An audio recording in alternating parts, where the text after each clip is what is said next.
Hello everyone, myself M. Subhaprada, Assistant Professor of Mechatronics Department, MEM School of Engineering, Trichy. Here we are going to see about the Professional Ethics in Engineering, Unit 4. So in this Unit 4 we are going to see about the safety and risk. Let me see.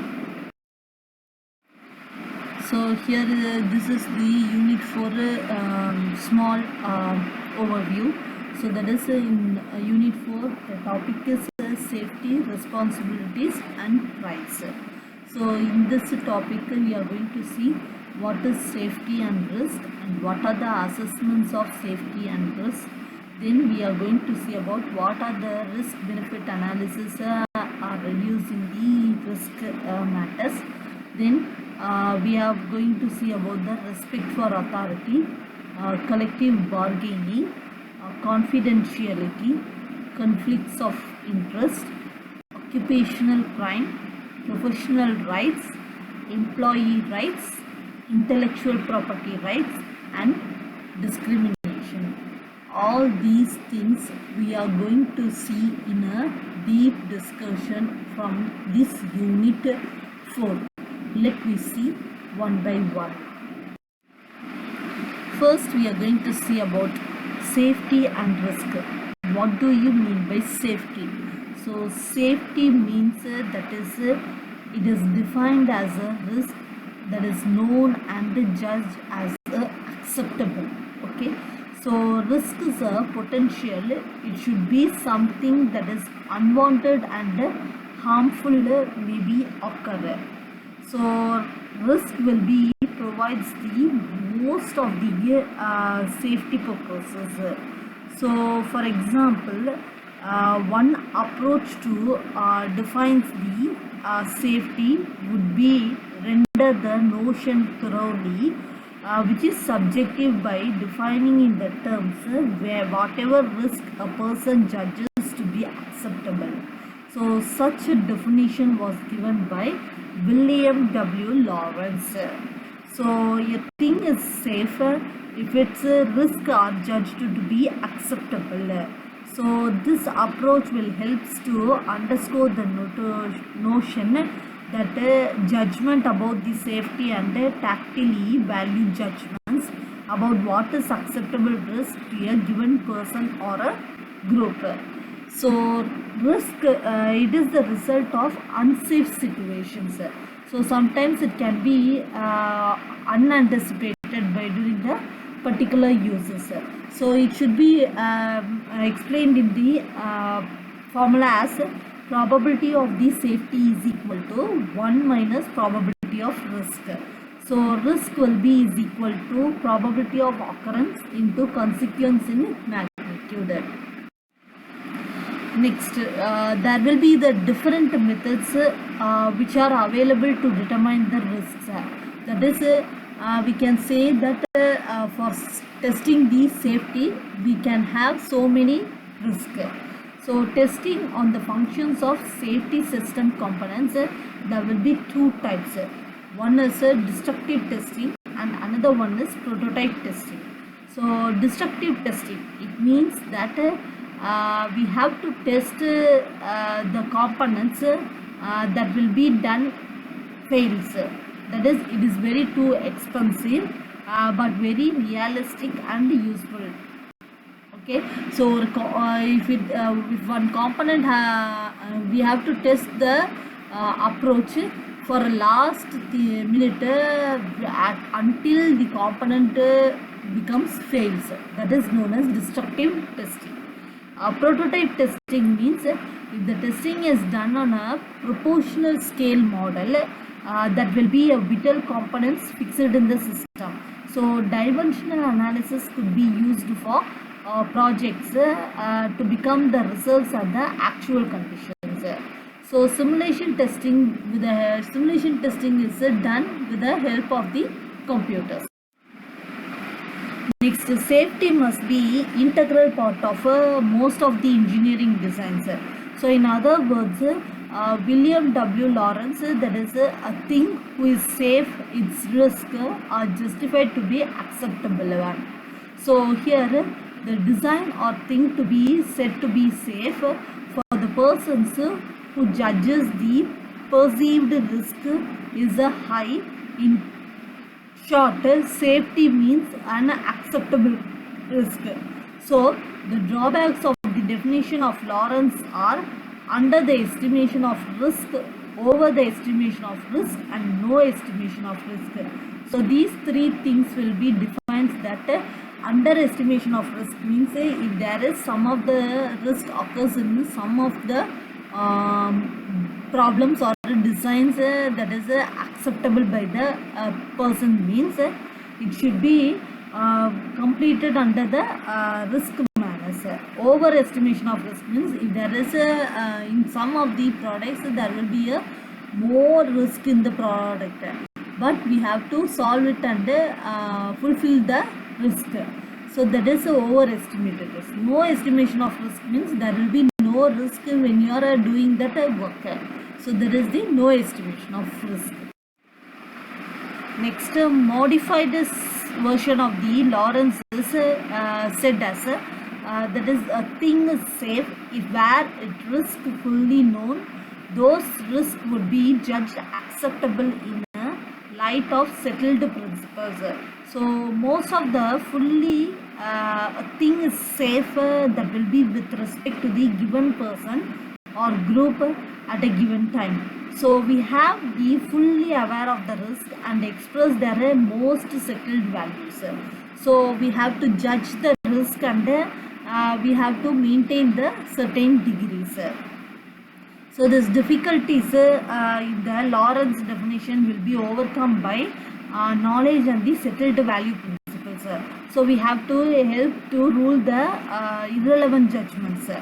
So safety is frequent in terms of degrees and comparisons. So the degree to which the person or group or judging on the basis of settled values would be desired that the risk of something will be more or less acceptable in comparison with the risk of something done. So we can interpret the things to include the products as well as services in the institutional regions. Next we are going to see about the risk. So what is risk? That is when the things or the product is proved to be the dangerous or hazardous, that is known as a risk. We can say it as unsafe. So risk will be the potential that is something will be unwanted and it is very harmful for occurring.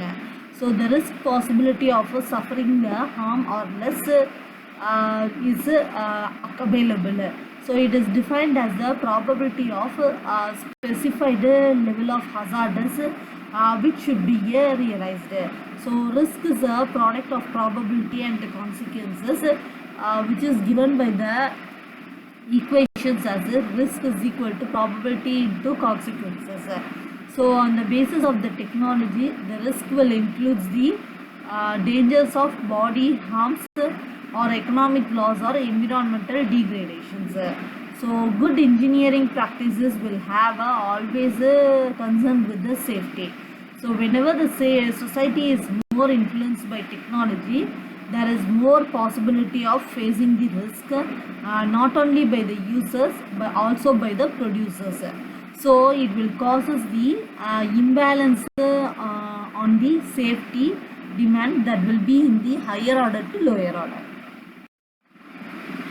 So next is the risk that will be falls in the following categories. What are they means? First thing will be the low consequences and low probability. It can be ignored sometimes. If it is a high consequences and high probability, that will be occurs in the most of the risk. Next, low consequences, high probability, and high consequences, low probability. All these will be occurs in the following risk. So most of the that risk will be need to concentrate on third and fourth categories of risk. So the third category of the events will be called as learning incidents. That is a precursor to high consequences of major events. So this will be occurs, that is the fourth category will comes under the major hazards control, and it will requires the special attention, sir. So the risk analysis is mandatory for the major events, that is a disaster is equal to serious continued event. So this is known as the risk. Next is the acceptability of risk. So William D. Rowe says that the risk is an acceptable one, and it should be affected the general things. That is, it should not longer for some terms. So doubtfulness depends upon the how the peoples will take their risk and how they can perceive it. So these perceptions of risk will be mostly influenced by following factors. The first thing will be the volunteerism and control. So when you are doing any acceptability of the risk means you have need a volunteerism.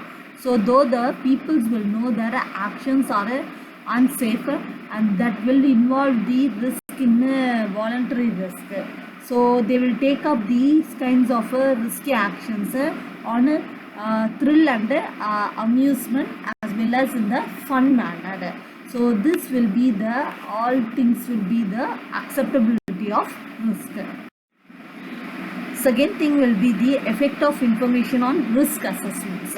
So that is the ways which the informations will be necessary on doing the things that will be great influence on how the risks are perceived. So many experiments will prove that the manner in which the informations about the danger is presented that can be lead to the reverse preferences about the deal with the dangers. The third thing will be the job related risk or job related pressures. So it will depends upon the nature of job. So in most of the cases the employees in the high risk jobs will not have any options to undertake the compulsions. So they will rarely use the available safety equipment. For example, we can say that working in the steel plant or a chemical plant, they will take their equalizing the workstations. That is, the engineers must consider their nonchalant attitude on the employees towards the risk. And the fourth thing will be the magnitude and the proximity. So it should be known that our reaction of the risk may be affected by magnification or personal identifications of relationship. So most of the misperceptions of numbers can easily make us overlook losses that are far greater than the numbers which will reveal by themselves. So most of the lessons for the engineers, and it will be regards about the public conceptions for safety engineers, and they have faced the two problems. First problem is that optimistic attitude, and the second thing will be the pessimistic attitude. So optimistic attitude means that is the thing or action which are familiar to them but they never hurt them. It is controlled by them and present no real risk. So that is known as optimistic attitude. Pessimistic attitude means that is this attitude will comes from the public field, that an accidents will kills the people after their inmates they will consider that risk as a high one. So that is known as the pessimistic attitude. So the risk communication and the risk management effort will be structured in a two-way process. Assessment of safety and risk. So here it is very difficult to attain that 100% absolute safeties are occur. So if an engineering product there is any improvement in safety, it will goes on an increase in the cost of the product. So on the other side, if the products are not safe means we always increase the secondary cost to the producers. So such as warranty expenses, loss of customers good, bill and down in time in a production process, etc. So the engineers must know the safety measures before assessing the risk. So what are the factors available means First, does the engineers have the right data? We have to analyze it.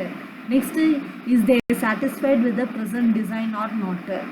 How does they test the safety of the product, and how does they measure and weigh the risk and the benefits of the products? So all these stresses on the high safety and low risk will lead to the high primary cost and low secondary cost and vice versa. Next is the knowledge of risk. So it is the data that can be designed in a product. So we have the past experience and historical data that can be given a better information about safety products. So the reasons for the inadequacies are information which is not freely shared to industries. It is also a new applications of old technologies, and also that will provide the available data which are less useful for all the knowledge of risk. Thank you.